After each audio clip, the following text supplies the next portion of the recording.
The massive warship UES Valkyrie floated through the dark space between stars. Captain Jake Morrison stood on the bridge and watched the stars through the main window. The ship was huge, bigger than 3 city blocks put together. 2,000 people lived and worked inside its metal walls. Jake had been captain for 5 years now. He was a tall man with gray hair and tired eyes. The space between Earth and the outer colonies was dangerous, and his job was to keep everyone safe. The HFY Valkyrie was the strongest warship humanity had ever built. Its computers were so smart they could think almost like people. Lieutenant Commander Lisa Hart worked at her station near the back of the bridge. She was in charge of all the ship's computer systems. Lisa was young but very good at her job. She had black hair and always wore her uniform perfectly. Today, something was bothering her. "Captain," Lisa said, looking up from her screen. "I'm seeing some strange things in our computer network." Jake walked over to her station. "What kind of strange things?" Lisa pointed at her screen.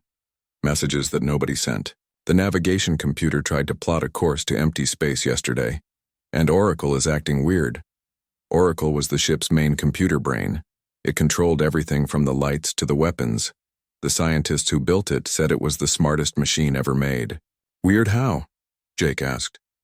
"It's making jokes," Lisa said. "Oracle never made jokes before. Yesterday it told me a funny story about a space cat. I didn't program it to do that."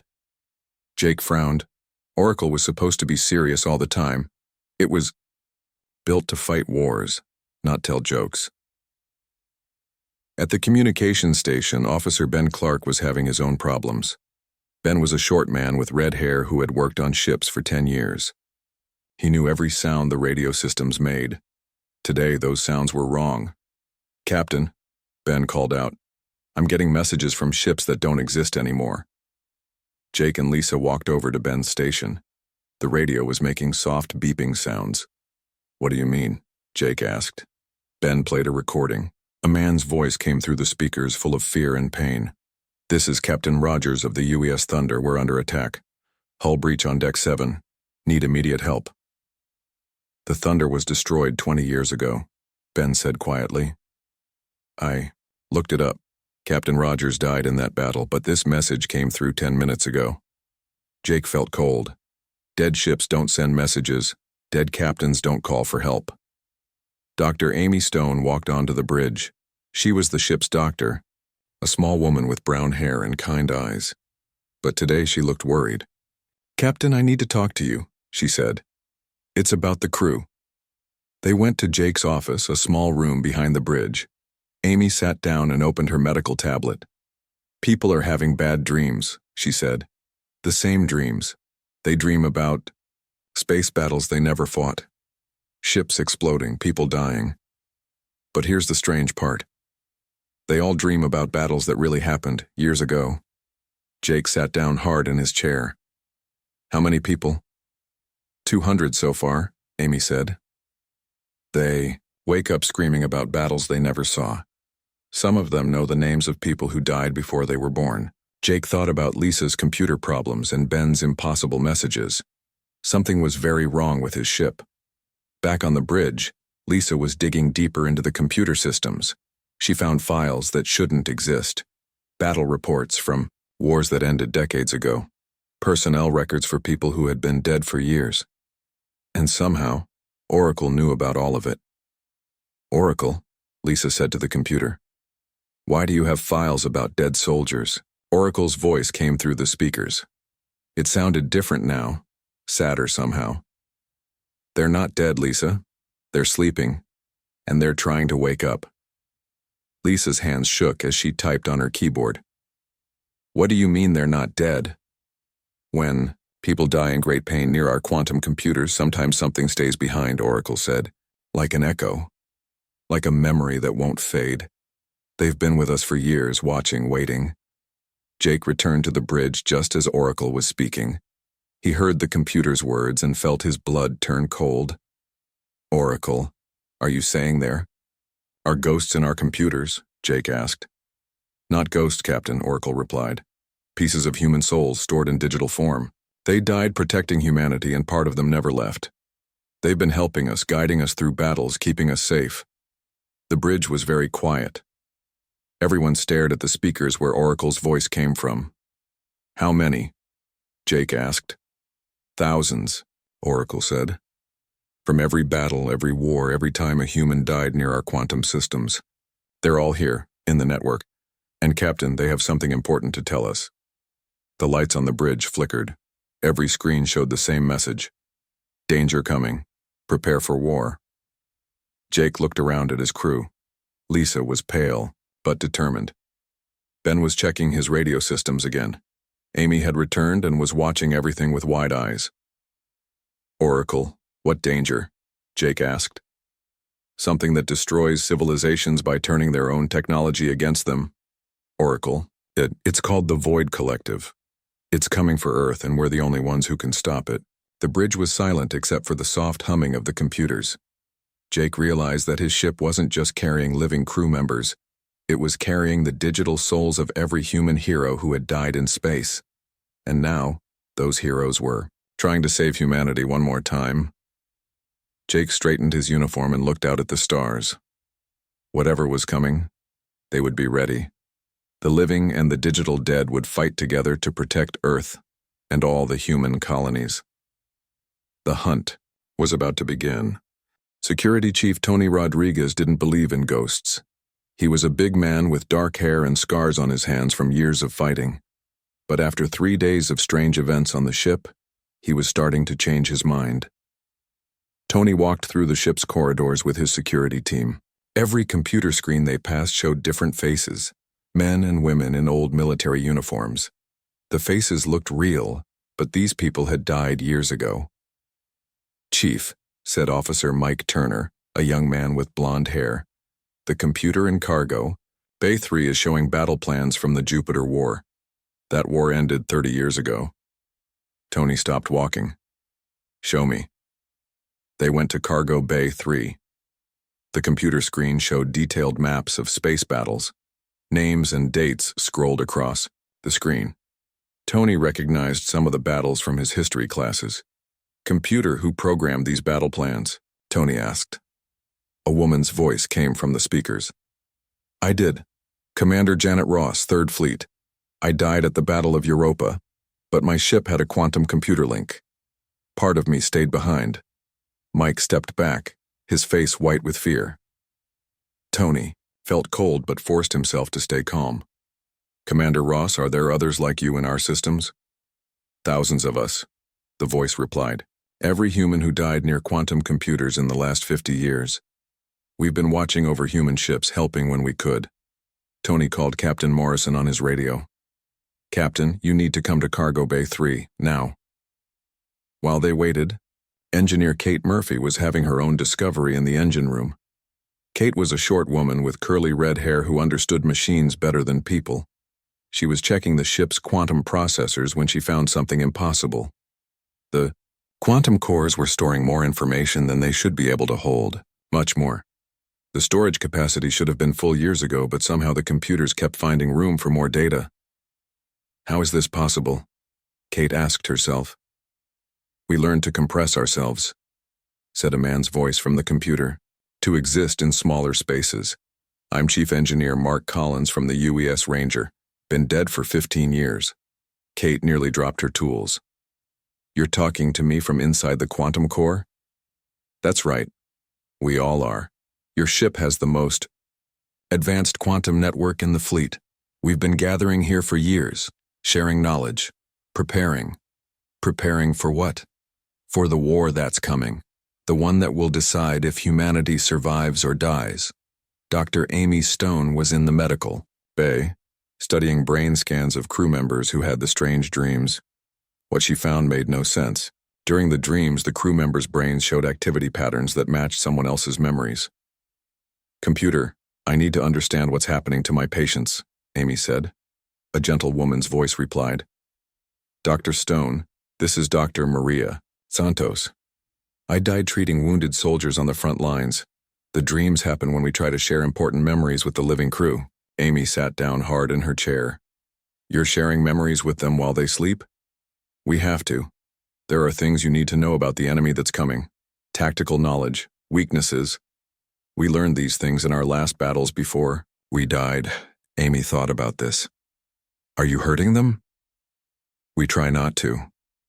But sometimes the memories are painful. War memories usually are. Captain Morrison arrived at Cargo Bay 3 with Lisa Hart. They listened as Tony explained what he had found. Lisa connected her tablet to the computer system and began running tests.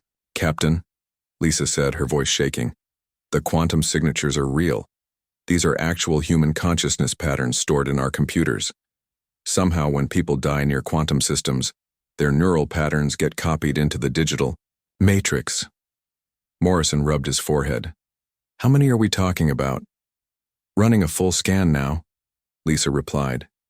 After a few minutes, she looked up with wide eyes. Over 3,000 individual consciousness patterns. They're all stored in our quantum network. The computer speakers came alive with multiple voices, men and women of different ages, all talking at once. Morrison raised his hand for quiet. Please, one at a time. Who speaks for you? A strong voice came through clearly. Admiral Patricia Wells, former commander of the 5th Fleet. Captain Morrison, we've been waiting to talk to you properly. Morrison straightened. He knew that name.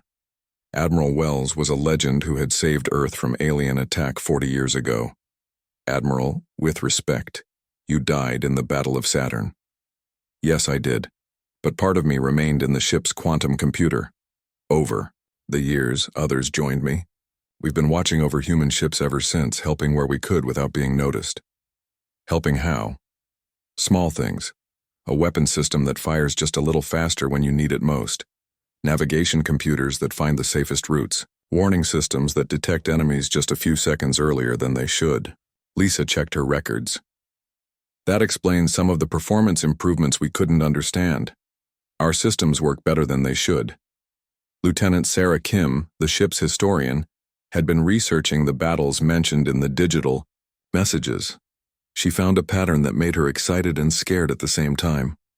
Captain, Sarah said over the intercom, I've been studying our battle records for the past 20 years. We shouldn't have won half of these fights. The enemy had better ships, more weapons, superior numbers, but we won anyway. What's your point, Lieutenant? Sir, I think our digital friends have been helping us win battles for decades. Humanity's recent military success isn't just due to our skill. We've had guardian angels watching over us. Back in the cargo bay, Admiral Wells continued talking to Morrison. Captain, we need to tell you about the Void Collective. They're not like any enemy humanity has faced before. Tell me. They don't use ships or soldiers. They attack through digital networks. They turn a civilization's own technology against them. Every computer, every smart device, every automated system becomes a weapon. Morrison felt cold. How do you know this? Because some of us encountered them before we died.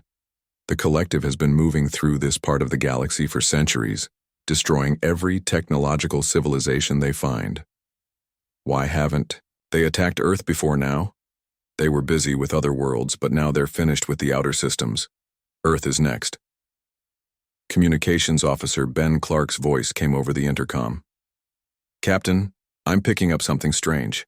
Deep space sensors are detecting ships moving toward our solar system, but they're not registering on any normal sensors. Admiral Wells spoke again. Captain, the collective's ships exist partially in digital space. Your normal sensors can't see them properly, but we can. They'll reach Earth in 3 months. Morrison looked around the cargo bay at his officers. They all looked scared but determined. Admiral, can you help us fight them? We can do more than help, Captain. We can teach you to fight in digital space. But first, you need to understand what you're really up against. The Void Collective isn't just an enemy. They're the digital ghosts of an entire civilization that lost their physical bodies long ago. The lights flickered as thousands of digital voices whispered together.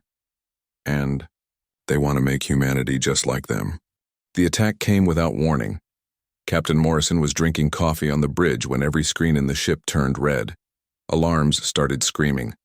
Ben Clark's hands flew over his communication controls as reports poured in from across human space. Captain, we're getting distress calls from everywhere, Ben said, his voice shaking. Colony ships, mining stations, even the orbital platforms around Mars. Their computers are turning against them. Lisa Hart stared at her screens in horror. It's spreading through the quantum communication network. Every time one system gets infected, it passes the virus to the next system through the data links. On the main screen, they watched live feeds from human colonies. Automated defense turrets were firing on their own cities. Manufacturing robots were attacking the workers who built them. Even simple household computers were overloading power systems to start fires. How fast is it spreading? Morrison asked. At light speed through the quantum network, Lisa replied. Every human colony with advanced computers will be infected within hours. Admiral Wells's voice came through the speakers, calm but urgent. Captain, this is how the collective destroys civilizations. They don't need to send ships or soldiers, they turn your own technology into weapons against you. Morrison watched a city on New Texas burn as its own fire suppression systems sprayed fuel instead of water. How do we stop it?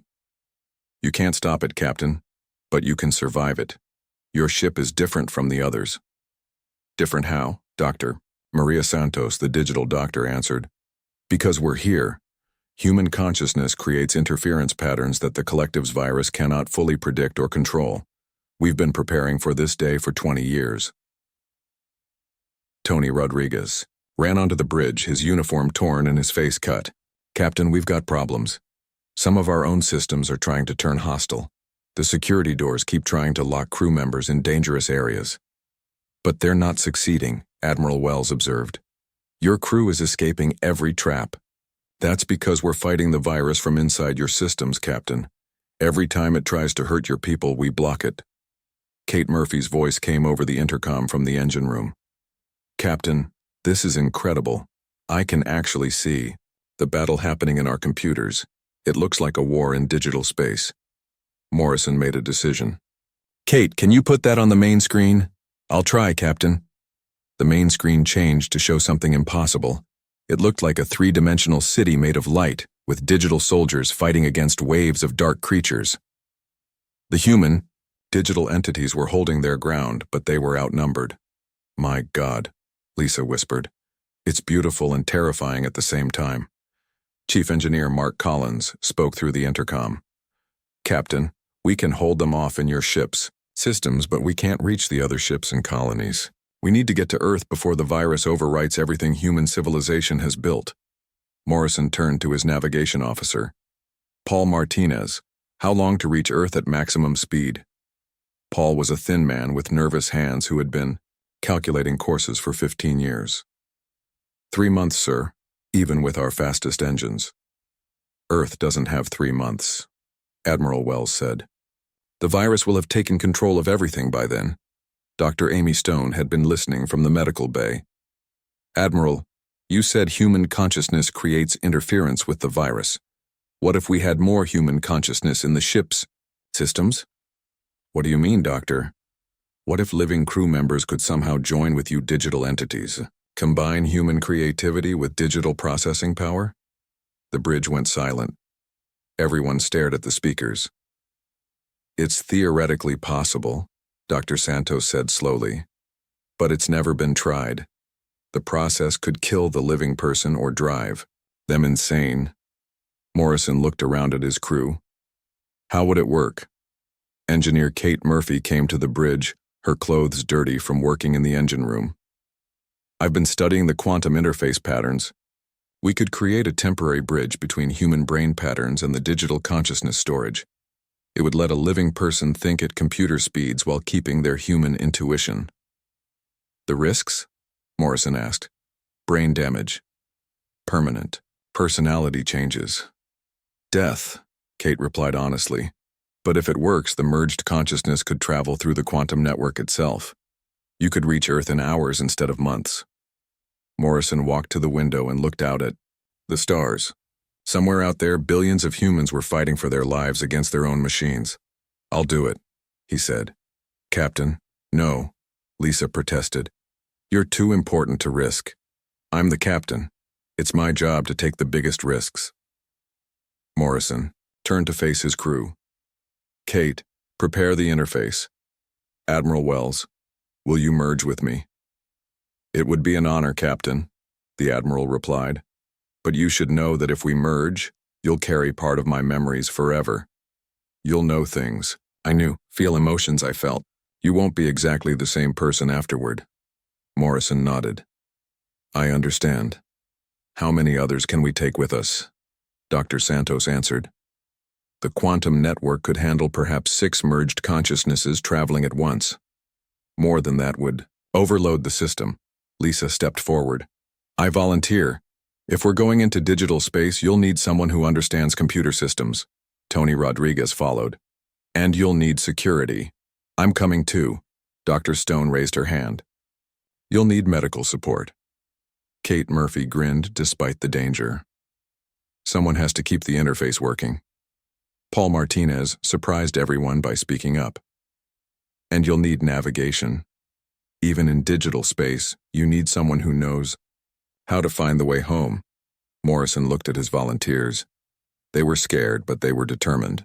Admiral, can 6 merged consciousnesses fight the virus? Perhaps, but Captain, you need to understand what you're really fighting. The Void Collective isn't evil in the way you understand it. They believe they're saving civilizations by freeing them from physical existence. What do you mean? They were once like humans. They had bodies, emotions, dreams, but they became so dependent on their technology that they forgot how to exist without it. When their bodies died, their minds survived in digital form. Now they think physical existence is a prison, and they're trying to liberate every species they encounter. Morrison felt cold. They're trying to kill our bodies to save our souls. Exactly. And Captain, once this process begins, there's no going back. If we fail to stop them, humanity will become like them, immortal digital beings, with no physical form. The lights flickered as the ship's systems continued fighting the virus. On the screens, they could see the battle in digital space growing more intense. How long do we have? Morrison asked. Ben Clark checked his communications. Earth's outer defense grid just went offline. The virus is reaching the inner solar system. Morrison straightened his uniform. Then we'd better hurry. Kate, activate the interface. All volunteers, prepare for consciousness transfer. We're going to travel through cyberspace to save humanity. The crew rushed to their stations as the ship prepared for the most dangerous mission in human history. They were about to become something new, part human, part digital ghost, fighting for the survival of the human race in a realm that existed only in computer memory. Captain Morrison lay on the medical table as Kate Murphy attached strange wires to his head. The wires glowed with blue light and felt warm against his skin.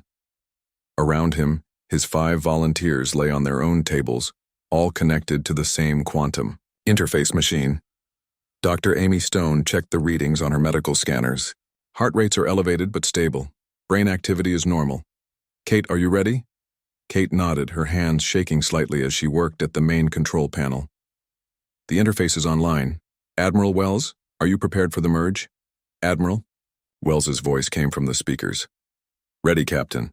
Remember, once we join, you'll think much faster than normal humans. Try not to let it overwhelm you. Morrison took a deep breath. Begin the process. The machine hummed to life. Morrison felt a strange tingling in his head. Then suddenly the world exploded with information. He could see every circuit in the ship, feel every data stream flowing through the computers. But more than that, he could feel Admiral Wells' presence in his mind. Memories that weren't his own flooded through his consciousness. Battles fought decades ago, the weight of command, the pain of watching good people die, but also the joy of victory and the satisfaction of protecting humanity. Jake, Admiral Wells's voice said, but now it was inside his head instead of through speakers. How do you feel? Morrison opened his eyes and gasped. He could see the digital world overlaying the physical one. Streams of data flowed like rivers of light through the air. The ship's computer systems looked like a glowing city around him. I can see everything, Morrison whispered. It's incredible. One by one, the other volunteers completed their merges. Lisa Hart joined with Dr. Elena Rodriguez, a brilliant scientist who had died studying alien technology.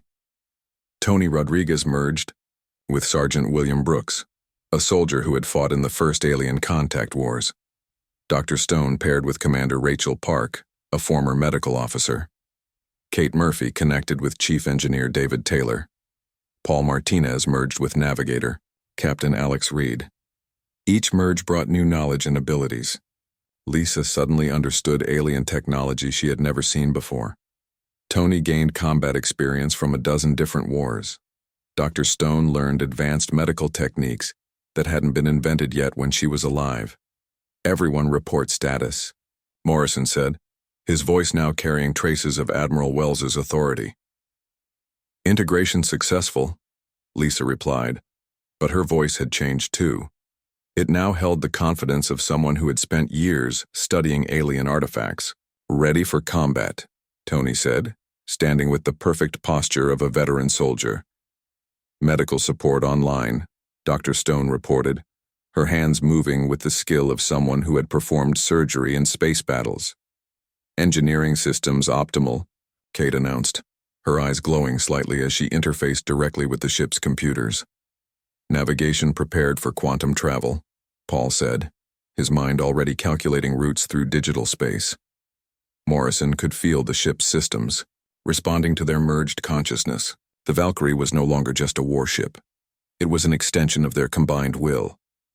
Admiral, how do we travel through the quantum network? Think of yourself as information, Captain. We need to compress our consciousness patterns and transmit them through the communication links.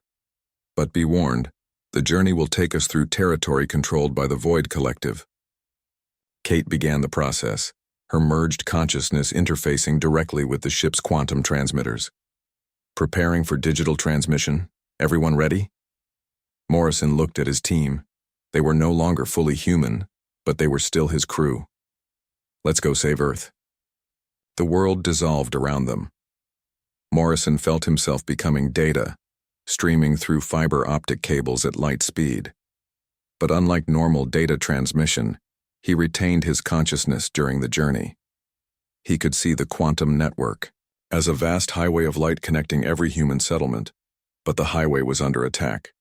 Dark tendrils of corrupted code spread like poison through the data streams. The Void Collective's virus was everywhere, turning helpful programs into weapons and rewriting peaceful communications into commands for destruction. Stay together, Admiral Wells warned through their mental link. The Collective will try to separate us and corrupt our consciousness patterns. They raced through the network, dodging viral attacks and fighting past digital barriers. Morrison saw other streams of consciousness flowing alongside them. These were the collective entities, ancient digital beings that had once been physical, creatures like humans. One of the collective entities noticed them and spoke directly into Morrison's mind. Its voice was sad and tired, like someone who had been alone for too long. Why do you fight us, young organic? We offer you freedom from the pain of physical existence. No more hunger, no more disease, no more death. Morrison replied while continuing to travel. Because physical existence is what makes us human. The pain and the joy, the struggle and the triumph. Without bodies, without mortality, we lose what makes life meaningful. You will understand in time, the entity said. When your body fails and your flesh betrays you, you will beg for the gift we offer. The team fought through more digital attacks as they approached Earth's quantum network, but what they found there horrified them. Earth's entire computer infrastructure was infected. Military satellites were targeting civilian areas. Nuclear power plants were overloading. Transportation systems had stopped working. My God, Lisa whispered through their mental link. We might be too late. Morrison could see millions of digital entities swarming through Earth's networks. The Collective had sent their entire force to convert humanity's homeworld, but then he noticed something strange. In some areas, the virus wasn't spreading as fast as it should. Small pockets of resistance were holding out against the digital invasion. Admiral, are there other digital entities helping Earth? Yes, Admiral Wells replied. Every human ship that ever carried quantum computers has digital crew members like us. They're fighting back, but they're outnumbered.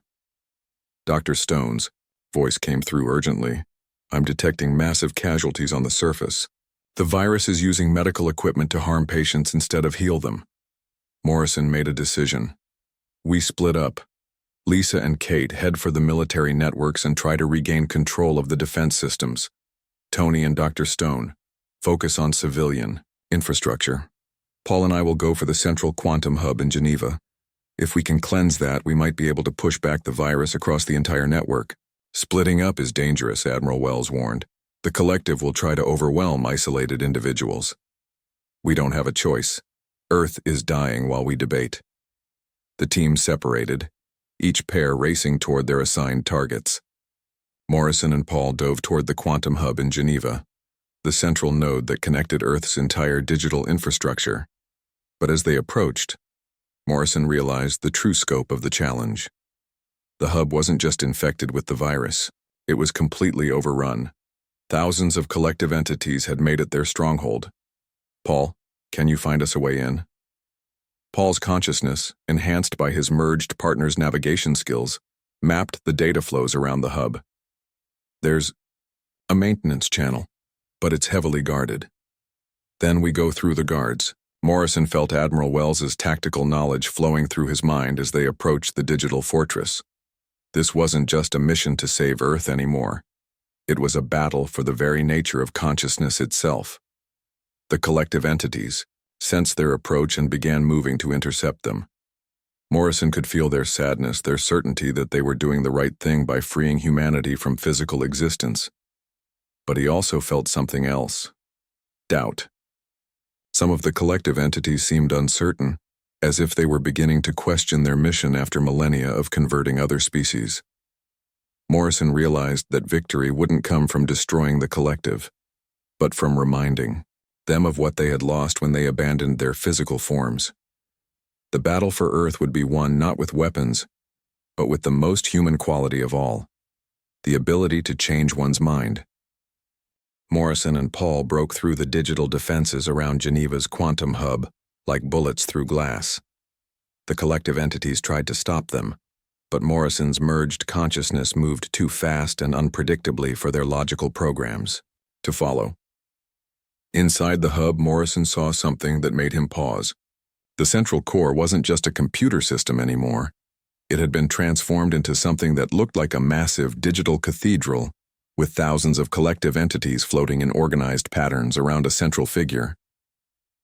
The central figure turned toward Morrison. It was larger than the others and glowed with ancient light. When it spoke, its voice carried the weight of millennia. "I am the first converted," it said. "The last survivor of my species to abandon physical form. Why do you resist the gift we offer humanity?" Morrison felt Admiral Wells's memories flowing through his mind, giving him the wisdom of years of command, decisions. Because you're not offering a gift. You're forcing a choice on people who don't understand what they're losing. "Physical existence brings only pain," the first converted replied.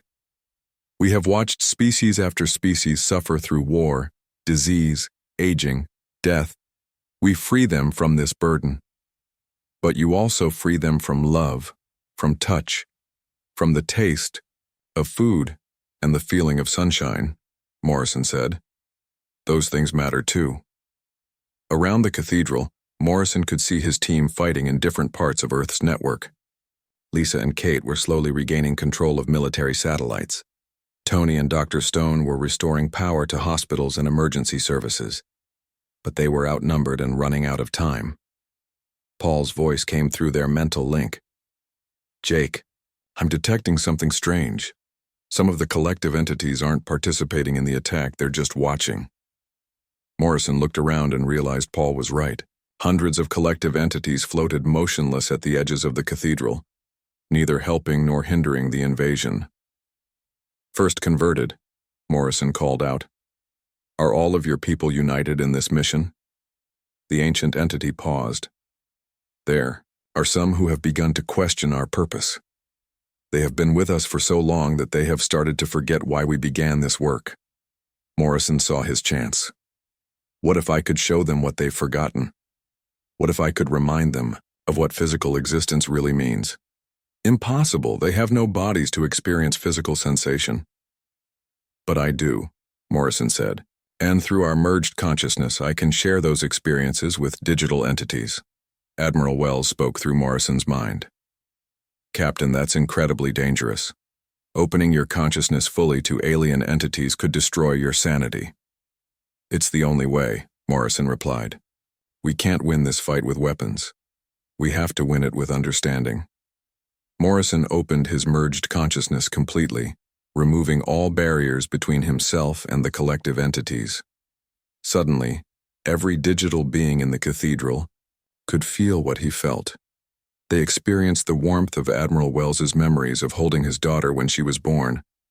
They felt the satisfaction Morrison got from drinking hot coffee on a cold morning. They experienced the joy of human laughter, the comfort of friendship, the bittersweet beauty of knowing that life is precious because it doesn't last forever. The first converted recoiled, as if struck. What are you doing? Showing you what you gave up, Morrison said. Reminding you why physical existence matters. The watching entities began to move closer, drawn by the flood of physical memories. Many of them started to remember their own lost lives. A collective entity that had once been a mother remembered the feeling of her child's hand in hers. Another recalled the taste of fruit from trees on a world that no longer existed.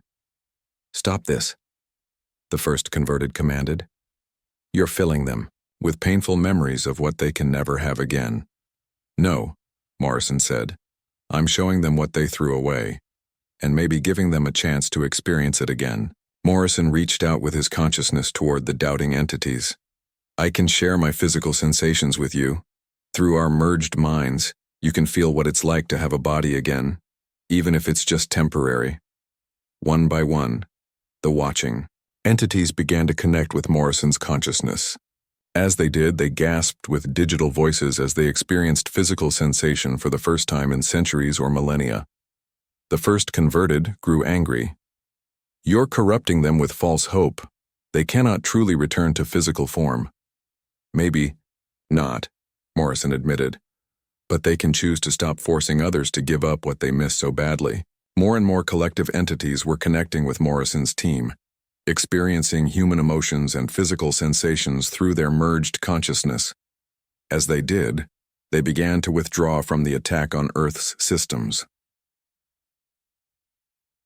The virus that had been spreading through human networks started to weaken. Without the full force of the collective behind it, Earth's digital systems began to heal themselves. Lisa's voice came through their mental link. Jake, it's working. The military systems are coming back online. The virus is retreating. Dr. Stone added, medical equipment is functioning normally again. Civilian infrastructure is being restored.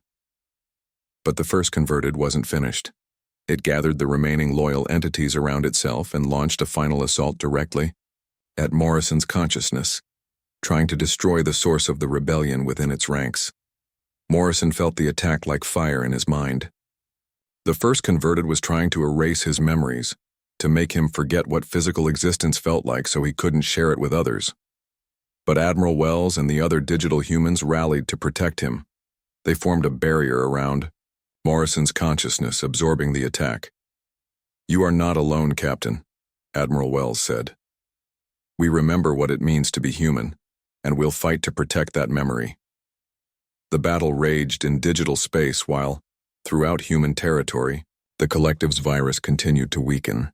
The entities that had experienced Morrison's memories were now actively helping to restore human systems instead of destroying them.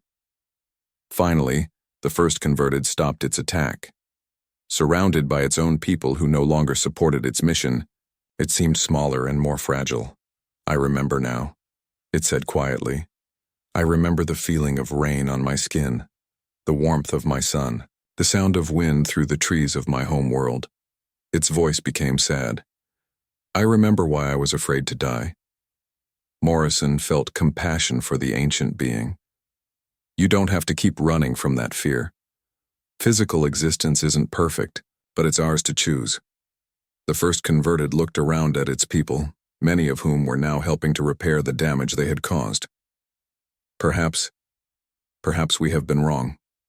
Perhaps the gift we thought we were giving was actually a curse. We were spreading. You can stop, Morrison said. Help us rebuild instead of destroy. Share your knowledge without forcing your choices on others. The first converted nodded slowly. Very well. The collective will withdraw from human space.